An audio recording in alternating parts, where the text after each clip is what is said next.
Alrighty, here we go. We are about to read The Telltale Heart by Edgar Allan Poe.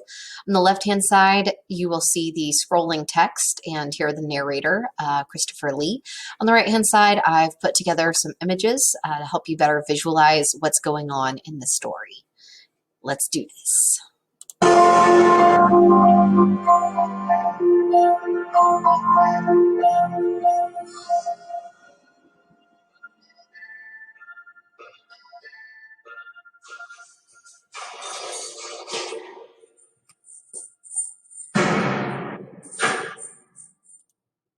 True.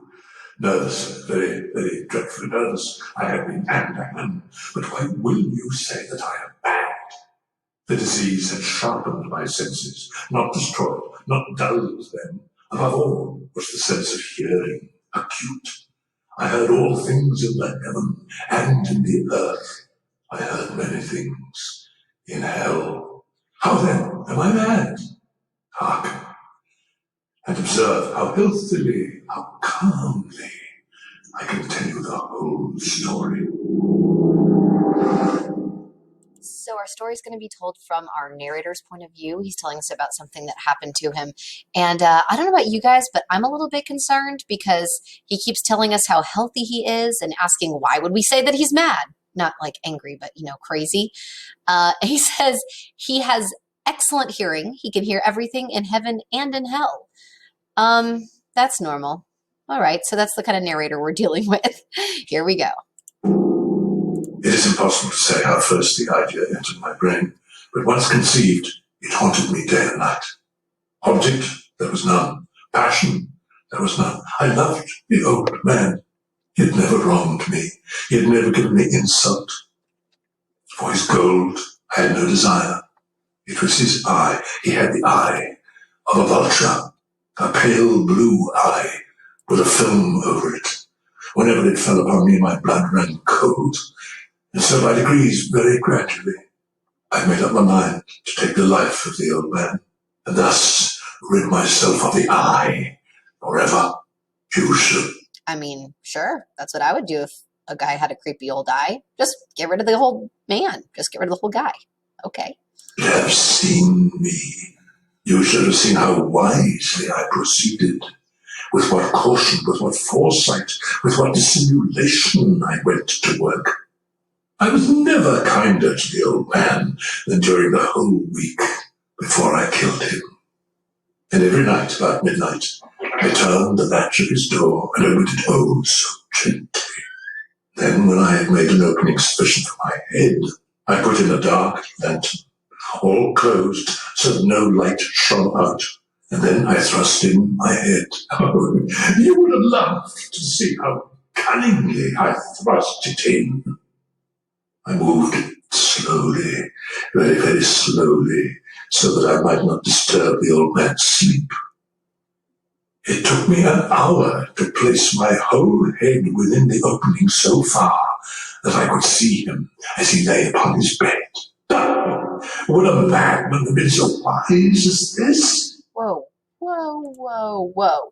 So he's been standing in this doorway, and it took him an entire hour to put his head through the doorway where this old man is supposedly sleeping. And then he says, would a crazy person have been wise enough to take an entire hour to put his head through the door? I'll let you guys answer that one. Imagine somebody standing at your door for an hour, taking an hour to put their whole head in through the doorway. I'm just saying. Wise as this? When my head was well in the room, I undid the lantern, cautiously, oh, so cautiously, for the hinges creaked. I undid it just so much that a single thin ray fell upon the vulture eye. And this I did for 7 long nights, every night, just at midnight. But I found the eye always closed. I said it was impossible to do the work. For it was not the old man who vexed me, but his evil eye. Okay, so not only did he take an hour to put his head all the way inside the door, he did this for 7 nights in a row from midnight to 1 a.m. Just watching this guy while he's sleeping. Anyway, he's saying it was impossible to do the work. He was talking about killing him. So he couldn't kill the guy because he has no problem with the old man. He just has a problem with his eye. Upon the 8th night, I was more than usually cautious in opening the door. A watch's minute hand moves more quickly than did mine. To think that there I was, opening the door little by little, he not even to dream of my secret deeds or thoughts. I very chuckled at the idea. And perhaps he heard me, for he moved on the bed suddenly, as if startled. His room was as black as pitch, and so I knew that he could not see the opening of the door, and I kept pushing it on, steadily, steadily. I had my head in, and was about to open the lantern, when my thumb slipped upon the tin fastening, and the old man sprang up in bed, crying out, "Who's there?" I kept quite still, and said nothing. For a whole hour I did not move a muscle, and in the meantime I did not hear him lie down. He was sitting up in bed, listening, just as I have done, night after night, hearkening to the death watches in the wall. Presently I heard a slight groan, and I knew it was the groan of mortal terror. I knew he had been lying awake ever since the first slight noise, when he turned in bed. His fears had been ever since growing upon him. He'd been trying to fancy them causeless, but could not. He'd been saying to himself, "Oh, it's nothing but a wind in the chimney, it's only a mouse crossing the floor," or "it is merely a cricket which has made a single chirp." So he's saying that the old man knows that there's somebody else in the room with him, but he doesn't know what it is. And so he's saying the old man is basically trying to convince himself that it's nothing, it's just the wind, or it's just a cricket that's like crawling across the floor. It's no big deal. So this old guy's laying in bed trying to convince himself, there's nothing in my room, I'm fine. Merely a cricket which has made a single chirp. Yes, he had been trying to comfort himself with these suppositions, but he had found all in vain. All in vain, because death, in approaching him, had stalked with his black shadow before him and enveloped the victim. And it was the mournful influence of the unperceived shadow that caused him to feel the presence of my head within the room. When I had waited a long time, very patiently, without hearing him lie down, I resolved to open a very, very little crevice in the lantern, so I opened it. You cannot imagine how stealthily, until at length a simple dim ray, like the thread of the spider, fell full upon the vulture eye. It was open, wide open, and I grew furious as I gazed upon it. I saw it with perfect distinctness, all in dull blue, with a hideous veil over it that chilled the very marrow in my bones. But I could see nothing else of the old man's face or person, for I directed the rays of my instinct precisely upon the damp spot. Have I not told you that what you mistake for madness is but over-acuteness of the senses? Now, I say, there came to my ears a low, dull, quick sound, such as a watch makes when enveloped in cotton. I knew that sound well, too. It was the beating of the old man's heart. It increased my fury, as the beating of a drum stimulates the soldier into courage. But even yet I refrained, and kept still. I scarcely breathed. I held the lantern motionless. I tried how steadily I could maintain the ray upon the eye. Meantime, the hellish tattoo of the heart increased. It grew quicker and quicker and louder every instant. The old man's terror must have been extreme. It grew louder, I said. Louder every moment, you mark me well. I told you that I am nervous. And now, at the dead hour of the night, amid the dreadful silence of that old house, so strange a noise as this excited me to uncontrollable terror. Yet for some minutes longer, I refrained and stood still. Louder, louder. I thought the heart was burst. New anxiety seized me. The sounds would be heard by a neighbor. The old man's hour had come. With a loud yell. So he's staring at this old man, and he doesn't have the courage to just go in and kill him, but he can hear his heart. And suddenly, after he's been standing there listening to the heart for God only knows how long, now he's worried that a neighbor is going to hear the old man's heart beating. It's beating so loud. So he's going to do something about it. To me, and the sounds would be heard by a neighbor. The old man's hour had come. With a loud yell, I threw open the lantern and leaped into the room. He shrieked once only. In an instant, I dragged him to the floor and pulled the heavy bed over him. I then smiled gaily to find the deed so far done. But for many minutes, the heart beat on with a muffled sound. This, however, did not vex me. It would not be heard through the wall. At length, it ceased. The old man was dead.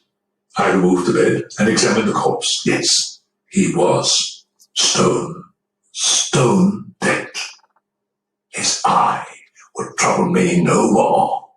If you still think me mad, you will think so no longer when I describe to you the wise precautions I took for the concealment of the body. The night waned, and I worked hastily, but in silence. First of all, I dismembered the corpse. I cut off the head and the arms and the legs. I then took out 3 planks from the flooring of the chamber and deposited all between the scantlings. I then replaced the boards so cleverly, so cunningly, that no human eye, not even his, could have detected anything wrong. There was nothing to wash out, no stain of any kind, no blood spot whatever. I'd been too wary for that. When I had made an end of these labors, it was 4 o'clock, still dark as midnight. So I just wanted to point out that one of the points he just made was, he said, if you still think I'm mad, so if you still think I'm crazy, wait till you see how cleverly, how cunningly I hid the body. Well, I mean, yeah, it's pretty hidden. He dismembered it, meaning he cut off the arms and legs and head, and took up some planks in the floor and stashed the body in the floor, which wouldn't be a problem except for what's about to happen. As the bell sounded the hour, there came a knocking at the street door. I went down to open it with a light heart, for what had I now to fear? There entered 3 men who introduced themselves with perfect suavity as officers of the police. A shriek had been heard by a neighbor during the night. Suspicion of foul play had been aroused, and they, the officers, had been deputed to search the premises. I smiled, for what had I to fear? I bade the gentleman welcome. The street, I said, was my own, in a dream. The old man I mentioned was absent in the country. I took my visitors all over the house. I bade them search well. I led them at length to his chamber. I showed them his treasures, secure, undisturbed, in the enthusiasm of my confidence. I brought chairs into the room and desired them here to rest from their fatigues, while I myself, in the wild audacity of my perfect triumph, placed my own seat upon the very spot beneath which reposed the corpse of the victim. Yep, you heard that right. He takes them upstairs to the old man's bedroom where he's just killed the old man and cleaned up the crime scene, puts chairs right over the spot, and he himself sits right above where he has stashed the old man's body in the floorboards. The officers were satisfied. My manner had convinced them. I was singularly at ease.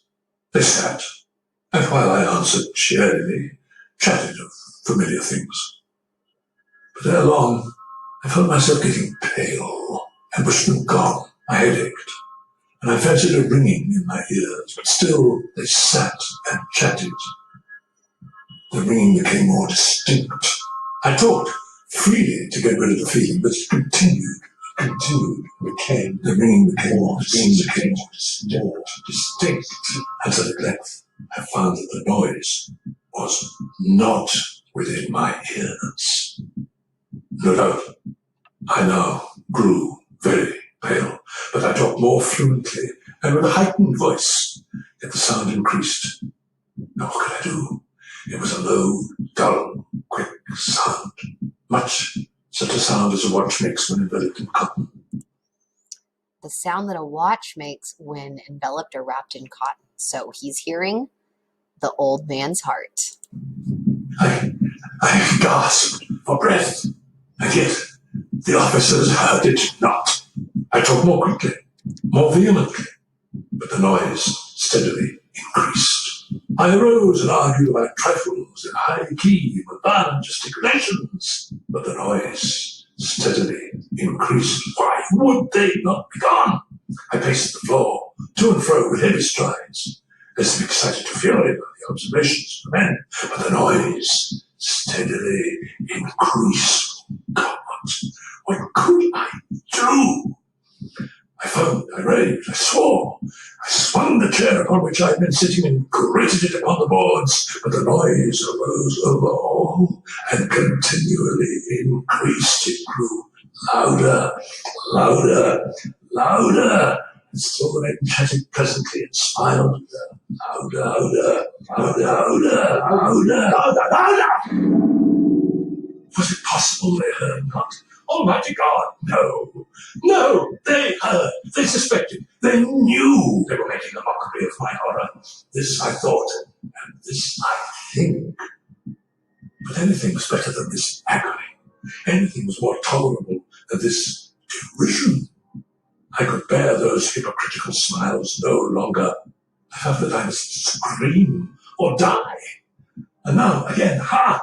Louder, louder, louder, louder! Villains! I shrieked. Dissemble no more! I admit the deed! Tear up the planks here! Here! It is the beating of his hideous heart!